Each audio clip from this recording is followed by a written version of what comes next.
আসসালামু আলাইকুম রহমতুল্লাহি অবরকাতুহু। সম্মানিত দর্শক, ২০২৬ সনের ফেব্রুয়ারি মাসের প্রথমার্ধে একটা নির্বাচন হবে। এ ধরনের কথাবার্তা বলা হচ্ছে, কিন্তু দেশের মানুষ বিশ্বাস করছে না। নির্বাচন কি আদৌ হবে? আর নির্বাচন হলে কি হবে? আবার নির্বাচন যদি না হয় তাহলে কি হবে? এগুলো নিয়ে আসলে খুব আলাপ আলোচনা হচ্ছে। সরকারের পক্ষ থেকে যে সকল কথাবার্তা বলা হচ্ছে সেগুলো পরস্পর বিরোধী। অতি সম্প্রতি ডক্টর মোহাম্মদ ইউনূস আমেরিকা সফরকালে প্রখ্যাত সাংবাদিক মেহেদী হাসানের সঙ্গে যে সাক্ষাৎকার দিয়েছেন, তো সেখানে ফেব্রুয়ারি মাসে নির্বাচন হবে এটি নিয়ে যখন প্রশ্ন করা হলো মেহেদী হাসান, তখন তিনি অনেকটা অমনোযোগী, অনেকটা যাকে বলে এটা ওনার আসলে মানায় না ওনার দিকে। উনি বলার চেষ্টা করলেন যে ফেব্রুয়ারির প্রথম অর্ধে, ফার্স্ট হাফ। ভালো কথা, ফার্স্ট হাফ। তারপর আবার বললেন যে মুসলিম ফেস্টিভ্যাল হবে, তো ঈদ মানে ঈদ উল ফিতর, এই কারণে এটা করা হয়েছে।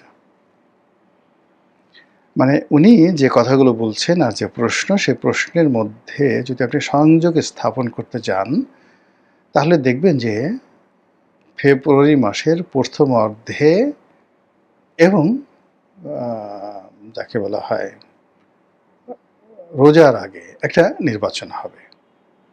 ইটস নট এ গুড টক, মিলে না। আবার এই নির্বাচন হবে ফেব্রুয়ারি মাসে, এই জন্য আমাদের দেশে যে ফেব্রুয়ারি মাসে ঐতিহ্যবাহী বইমেলা হয় সেটাকে বন্ধ করে দেওয়া হয়েছে। বইমেলা হবে না, মানে ঢাক ঢাক গুড় গুড়। আপনার গর্ভবতী হয়েছেন, পেটে আপনার সন্তান সন্ততি, এখন সেটা ছেলে না মেয়ে, কবে না কি হবে না হবে কিচ্ছু জানি না, কিন্তু আপনার পেটে সন্তান এসেছে, এই জন্য পুরো গ্রাম আপনি মাতোয়ারে করে ফেলেছেন। সবাইকে খাওয়াও, সবাইকে জিয়াফত দাও, নাচো, গান গাও, থিয়েটার করো, কবিতা আবৃত্তি করো, নবজাতকের আগমনকে সেলিব্রেট করো।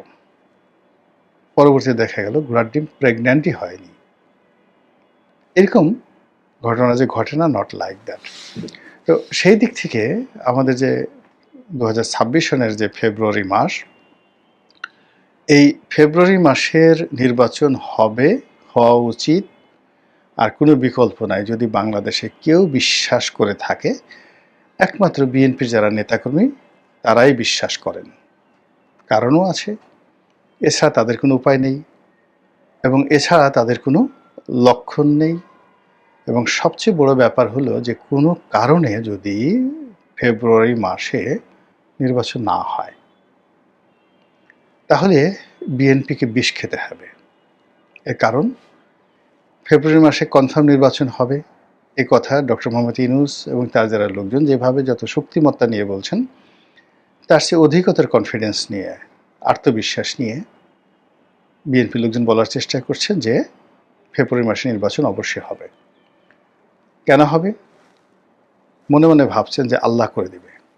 আল্লাহ বিএনপির প্রতি খুব খুশি, এবং আল্লাহ বিএনপিকে গত ২০ বছর যাবত যে পরীক্ষার মধ্যে ফেলেছে, শেখ হাসিনার পতনের মাধ্যমে আল্লাহ এই বিএনপিকে এই পরীক্ষা থেকে উত্তীর্ণ করার সুযোগ করে দিয়েছে। কাজেই এখন পুরস্কারের পালা, ফলাফল ঘোষণার পালা, আল্লাহ এটা দিয়ে দেবে। এটা তারা ওইভাবে বলে না, আমি জাস্ট আপনাদেরকে বোঝানোর জন্য বললাম। অন্তরস্থল থেকে যে এত কষ্ট, ২০ বছর ধরে কষ্ট করছে, দেয়ালে পিঠ থেকে গেছে, মেরুদণ্ড বাঁকা হয়ে গেছে, আরও কত কষ্ট, এটার কি এটা প্রতিদান হয় না? আল্লাহর কি বিচার নেই? আল্লাহ কি বিএনপিকে দেখেন না? অবশ্যই দেখেন। এত মানুষের দোয়া, ৩৫% লোকের ভালোবাসা, তো এটার একটা ফলাফল আছে না? কাজেই আল্লাহর হস্তে নির্বাচন হবে। এটা হলো তাদের প্রথম। দ্বিতীয়ত হলো যে তারা সার্টিফিকেট দিয়ে ফেলেছেন। ডক্টর মোহাম্মদ ইউনূস অতিশয় ভালো মানুষ, অতিশয় উচ্চ বংশীয়, অতিশয় শিক্ষিত, আন্তর্জাতিক মানের সম্মানিত ব্যক্তি। সারা দুনিয়াতে তার সম্মান মর্যাদার কোনো শেষ নেই। এটা হলো বিএনপির সার্টিফিকেট। এত বড় একজন সম্মানিত মানুষ, তার পবিত্র জবান দিয়ে তিনি বলে ফেলেছেন যে ফেব্রুয়ারি মাসের প্রথম আর্ধে নির্বাচন হবে। এটা কি তার মতো মানুষ উঠিয়ে নিতে পারেন? এটা কি সম্ভব? এটা কি হবে? কখনো হবে না। এই ধরনের ন্যারেটিভ তারা প্রচার করছেন। ৩ নম্বরে হলো ডক্টর মোহাম্মদ ইউনূসের সঙ্গে এবং তারেক রহমান সাহেবের একটা একান্ত ঘনিষ্ঠ বৈঠক হয়েছে। বিএনপির লোকজন মনে করেন যে তারেক রহমান সাহেব তাদের অবিসংবাদিত নেতা। তার প্রজ্ঞা, তার মেধা, তার যোগ্যতা বেগম জিয়া এবং শহীদ প্রেসিডেন্ট জিয়াউর রহমানকে ছাড়িয়ে গেছে। এখন যদি তারা জীবিত থাকতেন, মানে উনি যদি জীবিত থাকতেন শহীদ প্রেসিডেন্ট জিয়াউর রহমান, তিনি তার সন্তানের সফলতা দেখে, প্রজ্ঞা দেখে, মেধা দেখে, দল চালানোর যোগ্যতা দেখে বিস্ময়ে বিমূঢ় হয়ে যেতেন।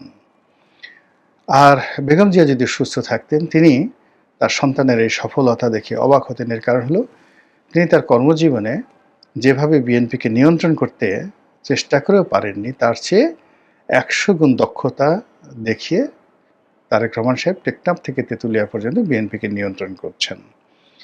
কাজেই এরকম একজন বিশ্বনন্দিত, মজলুম এবং বাস্তব অভিজ্ঞতা সমৃদ্ধ নেতা জনাব তারেক রহমান লন্ডনের মাটিতে বসে যখন তিনি বৈঠক করেছেন ডক্টর মোহাম্মদ ইউনূসের সঙ্গে, এখানে নিশ্চিতভাবে বিএনপি লোক ধরে নিয়েছে যে তারেক রহমান সাহেব শতভাগ নিশ্চিত হয়ে গেছেন যে ডক্টর মোহাম্মদ ইউনূস কোনো অবস্থাতেই তাকে ব্লাব দিতে পারবেন না, তার সে সামর্থ্য নেই। এটি একেবারে ধ্রুব সত্য। কাজেই তারা ওই বৈঠকের প্রতি আস্থা রেখেছেন। দ্বিতীয়ত হলো বিএনপির লোকজন মনে করছে যে এই মুহূর্তে তারেক রহমান সাহেব ছাড়া জনাব ডক্টর মোহাম্মদ ইউনূসকে আর কেউ সেফ এক্সিট দিতে পারবে না। বিএনপি ওনার সবচেয়ে ঘনিষ্ঠ এবং সবচেয়ে আপনজন হিসেবে আছেন। তো কাজেই এই লন্ডন বৈঠকটিকে তারা একটা ম্যাগনা কার্টা হিসেবে অভিহিত করছেন বিএনপির যারা লোকজন। সেই ম্যাগনা কার্টা অনুযায়ী ফেব্রুয়ারি মাসে নির্বাচন হবে। তো এই হলো যে নির্বাচন নিয়ে বিএনপির ইতিবাচক চিন্তা ভাবনা। আর বিএনপিকে প্রমোট করার জন্য, বিএনপিকে গিয়ার আপ করার জন্য, বিএনপি এই যে বিশ্বাসগুলো করতেছে, এই বিশ্বাসের উপর অবিচল এবং স্থির যেন বিএনপি থাকে, এই জন্য সরকারের পক্ষ থেকে যা যা করা দরকার, আমি ভালোও বলবো না, মন্দও বলবো না, সেই কাজগুলো করা হচ্ছে। অন্যদিকে সরকারের সাথে এতকাল যাদের সম্পর্ক ছিল, জামাতের, এনসিপির, অন্যান্য যে সকল আমলা কামলা রয়েছেন, তারা মোটামুটি তলে তলে এত চমৎকার কিছু কর্মকাণ্ড করে যাচ্ছেন। সেই কর্মকাণ্ডের ফলে সারা বাংলাদেশে হাহাকার, হতাশা, বেকারত্ব, অর্থনৈতিক দুরবস্থা এগুলো তৈরি হয়ে যাচ্ছে। আন্তর্জাতিক অঙ্গনে এই ফেব্রুয়ারি নির্বাচন নিয়ে নানা রকম নেতিবাচক কথাবার্তা শুরু হয়ে গেছে। আপনি যেমন মেহেদী হাসান, তিনি যে প্রশ্নগুলো করলেন, এর চেয়ে অবমাননাকর প্রশ্ন আর হতে পারে না যে আপনি কেন এই নির্বাচনকে ফেব্রুয়ারি মাস পর্যন্ত টেনে নিচ্ছেন, যেখানে বাংলাদেশের জনগণ চাচ্ছে আজকে এই মুহূর্তে, অর্থাৎ তারা ইভেন একটা মিনিট সময় দিতে রাজি নয়। আপনি যদি ঘোষণা করেন যে আজকে দুপুর 12টার সময় নির্বাচন হবে, তারা এই 12টার সময় নির্বাচন চাচ্ছে, কেন 6 মাস? 1। 2 নম্বর হলো যেখানে অন্যান্য দেশ 2-3 মাসের মধ্যে নির্বাচন করে ফেলে, কেন আপনি 1.5 বছর ধরে এই নির্বাচন করবেন এবং নির্বাচনকে প্রলম্বিত করার জন্য আপনি টানাটানি করছেন? তখন তিনি যে কথা বলেছেন, ওটা এই পুরো নির্বাচন প্রক্রিয়াটাকে প্রশ্নবিদ্ধ করে ফেলেছেন। তিনি বলেন যে আমরা তো কেবলমাত্র একটা নির্বাচন দেওয়ার জন্য আসিনি। মানে প্রথমত হলো তারা আসছেন, they have come, they have not invited, they have not elected, they have not selected। বোঝার চেষ্টা করুন। তো মানুষ যে আসে, আমরা সবাই বলি যে আসে নিজের ইচ্ছায়, যায় অন্যের ইচ্ছায়, মানে গৃহকর্তার ইচ্ছায়। তো তারা এসেছেন। ওনার বক্তব্য হলো যে আমরা এসেছি শুধু নির্বাচন দেওয়ার জন্য না। ইট মিনস তারা স্বেচ্ছায় এসেছেন এবং অনেকটা ভিডি ভিসির মতো করে আসলাম, দেখলাম, জয় করলাম। কেউ তাদেরকে ডেকে আনেনি। পুরো পরিবেশ পরিস্থিতি যদি তৈরি হয়ে থাকে সেটা তারাই তৈরি করেছেন, অন্য কেউ করেনি। কাজেই এই যে তারা এসেছেন, এটা তাদের একটা সনদ, আমরা এসেছি, এটাই তাদের একটা শক্তি। বোঝার চেষ্টা করুন। সেকেন্ড বক্তব্য হলো যে আমরা শুধু নির্বাচনের জন্য আসিনি, আমরা এখানে সংস্কার এবং বিচার, সাবেক স্বৈরাচার তার যে বিচার এবং পুরো নির্বাচন প্রক্রিয়া, কনস্টিটিউশন থেকে শুরু করে অন্যান্য শাসনতান্ত্রিক যে সংস্কারগুলো রয়েছে, আমরা এমনভাবে করব যেন এই বাংলার মাটি থেকে আগামীতে কোনো রকম ফ্যাসিবাদের জন্ম না হয়, স্বৈরাচারের জন্ম না হয়। তো কাজেই এটা গেল তার দ্বিতীয় কথা। থার্ড কথা হলো যে আপনি আমাকে বললেন যে নির্বাচন আজকেই চাচ্ছে জনগণ, কিন্তু এটা তো একটা ন্যারেটিভ। কিছু মানুষ অবশ্যই কথা বলছে, কিন্তু আমি তো অনেক মানুষকে দেখেছি, অনেক মানুষ আমাকে বলেছে আপনি থাকুন, 5 বছর থাকুন, 10 বছর থাকুন, 50 বছর থাকুন।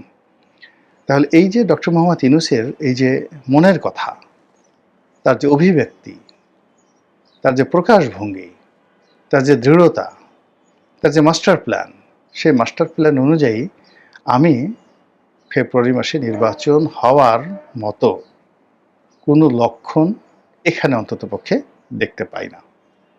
যদি বিটুইন যমুনা, ডক্টর মোহাম্মদ ইউনূস, তার কথা এবং তার ন্যারেটিভকে আপনি বিচার করেন, বিশ্লেষণ করেন, এটাই হবে। এরপরের যে ঘটনাটি সেটি হলো যখন কোনো কিছু ঘটে, প্রকৃতি ডাক দেয়, ঝড় হবে, প্রকৃতি ডাক দেয়, কালবৈশাখী হবে, আকাশ কালো হয়ে যায়, মুষলধারে বৃষ্টি হবে, সেই গুড় গুড় ডাক শুরু হয়ে যায়, বজ্রপাত হবে, বিদ্যুৎ চমকাতে থাকে, নির্বাচন হবে, পথে ঘাটে মাঠে সেই নির্বাচনের যে আমেজ আবহমান বাংলায় হয়, শুধু বাংলায় নয়, আমেরিকার কথাই চিন্তা করেন। আমেরিকাতে যখন একটা প্রেসিডেন্সিয়াল নির্বাচন হয়, সেটা 2 বছর 3 বছর আগের থেকে সেখানে একটা হই হুল্লোড়, সেই প্রাইমারিতে সিলেকশন, তারপরে সে প্রার্থী সিলেকশন, তারপরে সেই প্রার্থীদের মধ্যে 2 বছর ধরে সেখানে যে লঙ্কাকাণ্ড ঘটে, মানে 4 বছর একজন প্রেসিডেন্ট ক্ষমতায় থাকে, কিন্তু সেই প্রেসিডেন্টের ক্ষমতা আসার জন্য তাকে 2 বছর কন্টিনিউয়াসলি একটা রেসিংয়ের মধ্যে থাকতে হয়। আমাদের দেশে মোটামুটি 1 বছর আগের থেকে, জাতীয় সংসদ নির্বাচনের 1 বছর আগের থেকেই এরকম একটা পরিস্থিতি তৈরি হয়। যারা এমপি তারা ধরে নেয় ক্ষমতা শেষ, তাদের কথা কেউ শুনে না।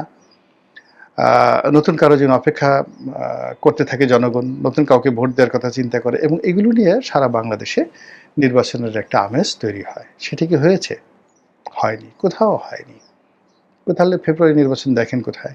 আর অন্যদিকে যে আশঙ্কা সরকারের জন্য, অন্য পক্ষের জন্য, সে আশঙ্কা তথ্য উপদেষ্টা জনাব মাহফুজ তার একটি বক্তব্যের মধ্যে চলে এসেছে।